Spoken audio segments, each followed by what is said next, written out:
Welcome back everybody to part 3 now of the 2.6 lecture notes about transforming graphs. And this one we're going to be talking about vertical and horizontal shrinking and stretching. And so I just want to recall something from this previous video, this idea that when we're graphing this thing that goes y equals f of x, these ones of course are the y values. And so what we're going to be talking about first is doing the vertical shrinking and stretching, which is that we will take these y values and just multiply them by some constant like a. And so here we are going to be multiplying all the y values by a, and that's why that's going to accomplish this thing of vertically either shrinking it or stretching it, because if a is something more than 1, that's just going to be multiplying all the y values by something more than 1, so that's going to make them, in absolute value, they're going to be larger. So this one, if we multiply times a when a is greater than 1, that's what we have, is that basically the y values will increase by some factor, this common factor, by a factor of a. And then similarly, if we have, in this case, we don't want to consider whenever a is going to be negative, because that's going to accomplish a different kind of transformation for us. We're only talking about positive a values because we want to only shrink or compress. We'll see later what happens whenever a is negative, but what's going to happen if a is in between 0 and 1, the y values will just decrease by a factor of a. And so what that is going to accomplish is the shrinking, the vertical shrinking. And then we have, for this idea of a horizontal shrink and stretch, of course horizontal, this word of horizontal is making you think of like left and right.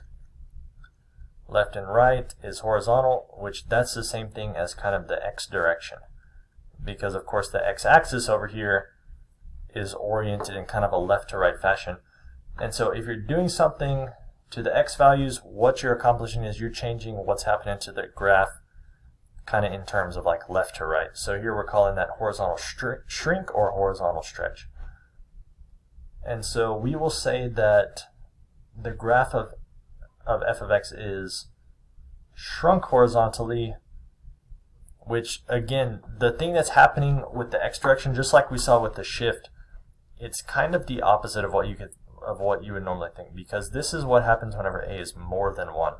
So if a is greater than 1, we increase basically the x values by a factor of a.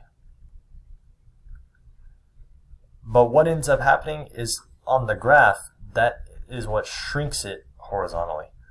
And then whenever the a value is in between 0 and 1, and we multiply a times that, or we multiply a times x there, then the graph will be stretched.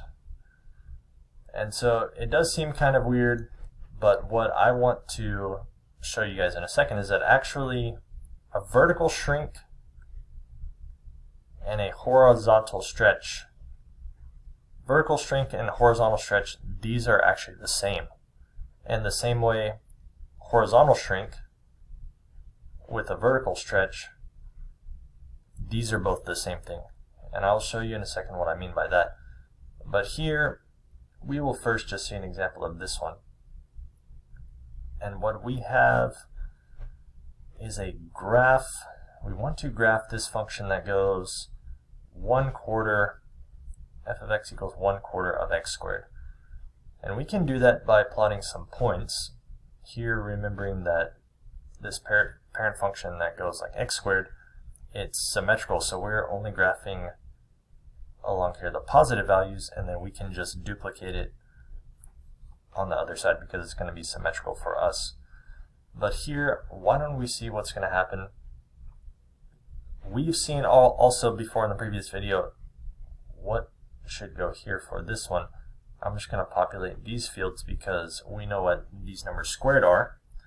And then we need to take 1/4 of these numbers. So 1/4 of 0 is still just 0. 1/4 of 1 is 1/4. 1/4 of 4 is 1. 1/4 of 9 is not so nice, it's 9/4. And then 1/4 of 16 is 4. And so we could graph that one here. I'm going to graph this one in the green. So it goes 0, 0, and then 1, 1/4, and then 4, 1, and then we're out of room on this one. But it's supposed to be a parabola that is very flat. And so I will try my best to get kind of a very flat parabola going there. So that's what this one would look like.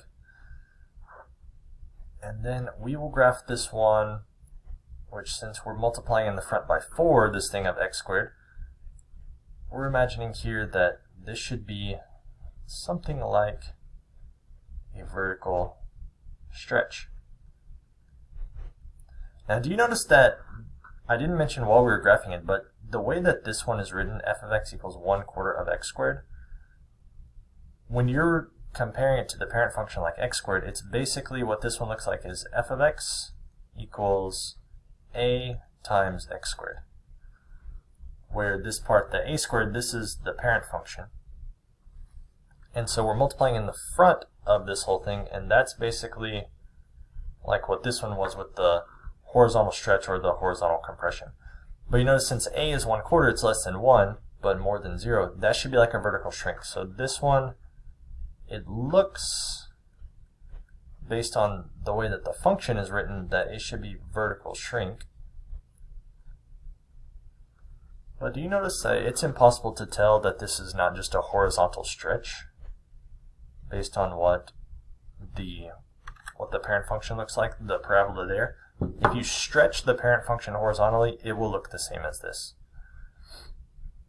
which is a vertical shrink. So let's see about the vertical stretch, what happens here. We just want to multiply all of these values, like 0, 1, 4, 9, and 16. We want to multiply them all by 4. So it will go 0 times 4 is also 0, 4, and then it will go 16, 36, 64, like this one. And we will try to fit as many of these as possible on this graph that we can do. It will still go through 0, 0, but then it goes through 1, 4, and then it goes through 2 and 16, which that's off the graph very far. So it's going like this one, and it will also go through here because of the symmetry. Let's try to get that one there. So it will look like this. I would graph, just for some illustrative purposes, what the original function should have looked like. Go also through 2, 4, and then what about through 3? It's off the graph, so we're not able to really put it there.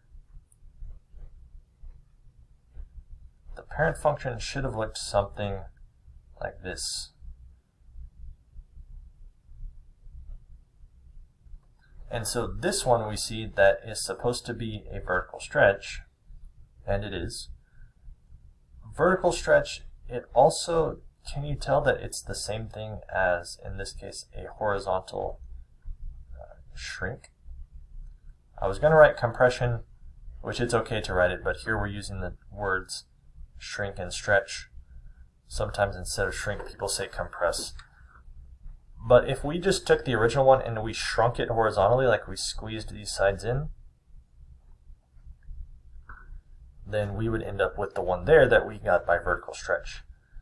And so it really only has to do with the way that we're deciding to write this function. Because do you notice that this one, if we go g of x, I'm just picking out the g of x. We could do it the same for f of x, but I don't want to deal with this 1/4 situation.